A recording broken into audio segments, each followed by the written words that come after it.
In Tucson. I moved here end of July, early August. Yeah, so just a little bit over a month. How was this? How was your summer? I mean, I know you were in Italy. What was that whole thing like? Yeah, the summer was pretty crazy. So before I obviously took this job, I had been committed to be the pitching coach for Team Canada and help them out with Lonnie and Raptor for my time at Florida State. And then I accepted this job pretty much right after the World Series. So first weekend of recruiting, I went out for Arizona. And then I hadn't been back to my LA apartment until after PGF Alliance in Italy. So I was gone for about 2 months. So it was really fun, a lot of fun experiences. But I always tell people, like, I don't know if I would have done it this summer. I was taking another job, but I am very happy I did the Team Canada. It was a fun opportunity. Coming to Arizona, can you just share how that all came together and what that process was like for you?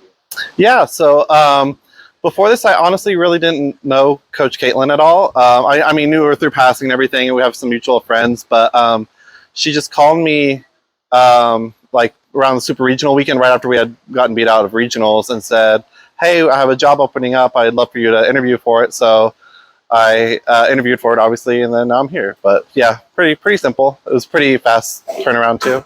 She talked a lot about, your involvement, like the analytics side, and that.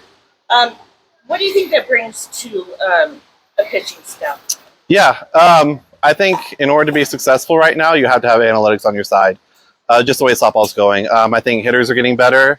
I think it's crazy how we can just put up a machine in here and everyone can just face Devin Nets for an hour. Like, it's crazy how cool the technology's gotten on the hitting side. So I think pitching needs to be able to adapt and evolve for it. And that's something that even interviewing, I said this is kind of something I want to do. And it was cool because Caitlin was all about it too. And that's exactly where she wanted the pitching direction to go as well. So I think using the Acrotech, getting that installed in our stadium this year is going to be awesome to get in-game data on our pitchers, and also collecting data with some of our consultants that we're bringing in actually end of this week to be able to just kind of see what we have in the bullpen, see how our pitchers play off of each other, and get them to like own their strengths and sell out to that. So I think that's really exciting.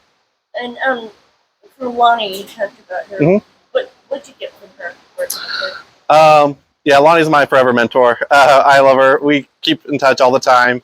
For her, it was learning a lot more of the data side. So during COVID, I always joke that I had the best time being the volunteer coach at Florida State, and we didn't even play games because during COVID, we just sold out to learning data analytics with Nate Walker, who we're bringing him in this week too.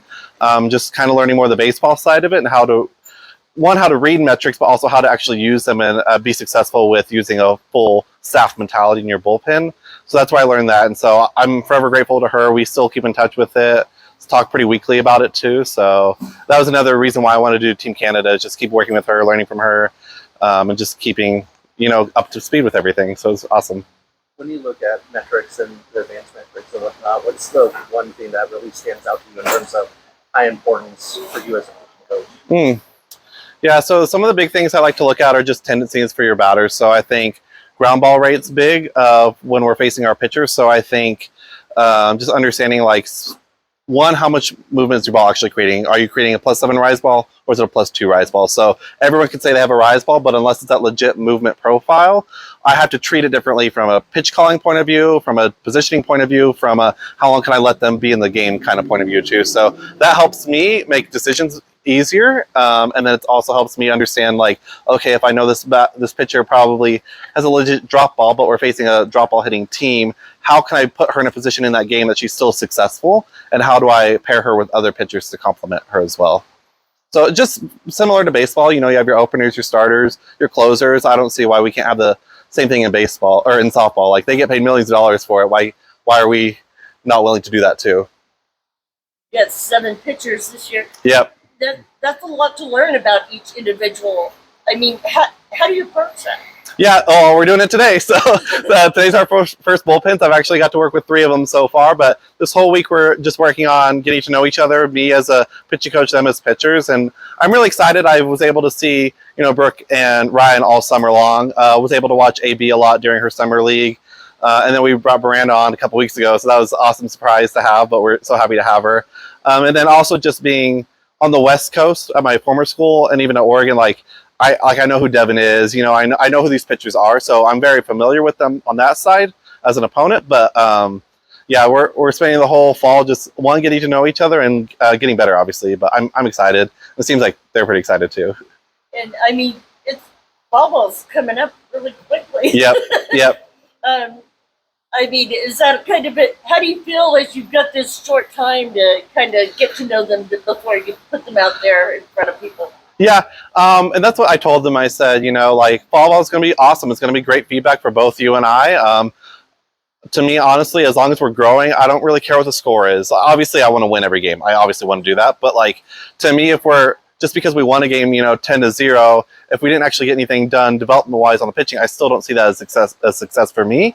But to me, my whole thing is, like, if we want to be the best that we want to be at the end of June, making a run at the World Series, winning a World National Championship, you have to be willing to see the growing pains and develop right now in the fall, which is what the fall's meant to be for. That's why we don't really keep the scores. That's why they don't go on our, you know, our SNDs aren't keeping them. But I want to win, so we will keep that win column for sure.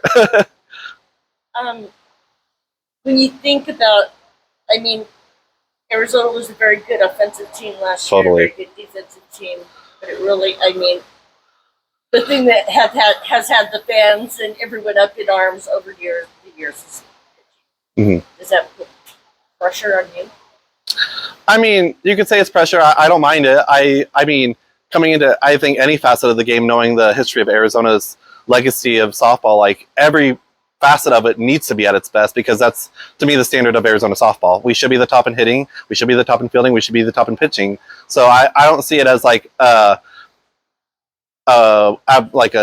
higher expectation for me, because I think we're all living under that expectation. But it's something that I really appreciate and I value, because you know, you look at Nancy Evans on the wall, you look at Jenny Finch, like, I'm so proud of what they've been able to accomplish and help with this program. Even Taryn winning her own national championship, like, I just want to. My job is just to try to live up to that too, and that's something I'm really excited to work on.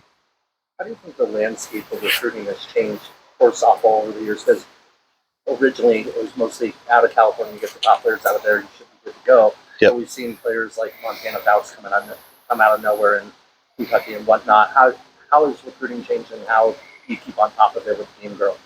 Yeah, I think just overall, our sport is growing, and I'm so happy for that. So I know it used to be like Arizona, California, kind of where everyone would get their recruits, but I think it's so cool to see, you know, the more you put it on TV, the more fans you put at the World Series, everyone's want to keep growing the sport. So I think that's really cool. Also, me growing up in Texas, like, there's some pretty good kids out there in Texas too, so I might be biased, but and I think us moving to the Big 12 will help us too, just be able to pull from all areas of the country, just because we're going to be playing in different areas too. So I think it's great for our sport, and I think also with Caitlin and Josh's background and me and Lapin's background, her living in the Midwest, like, we have pulls from all parts of the country too. So it's an exciting opportunity for us. And that kind of goes, I mean, you kind of answered it already, but the move to the Big 12, is that the fact that you probably won't be playing California teams on a regular basis anymore? Do you think that might hurt moving forward, or just because you guys have, you know, been in those areas, you don't see that being an issue moving forward?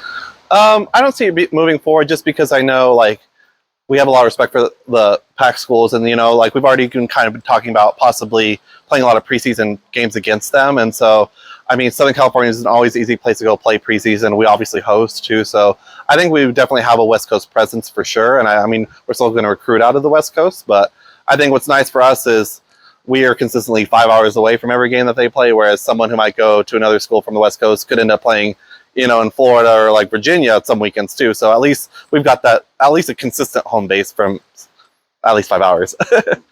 And Miranda, you talked about her, Yeah. but what do you, I mean, she's been out for a year. Yep. So what do you see her bringing? I mean, she's pitched for a couple of years, so what do you see her bringing to the staff? Yeah, so what's funny about Miranda was we were joking that in the 2022 preseason, I was here with LMU, she was here with Kentucky, Caitlin and Lapp were here, obviously, with Arizona. So it was like, what crazy that we all are here again. But I mean, she hit a home run that weekend, so we're hoping to see a couple more of those. But Miranda's awesome. She's a great personality, really smart kid. And I think she'll bring a senior presence on the mound to help Devin and AB. But I think she also has good drop ball, good velo, and I think she can help fit a lot of puzzle pieces because she can play third base, she can play first, she can hit. So kind of help alleviate some of those roles for Devin too, which, I mean, Devin's already a star too, but I think just giving us more combinations and get creative with how we do manage the pitching staff I think I'm very excited for Miranda. She's actually going to throw here soon, so it'll be fun.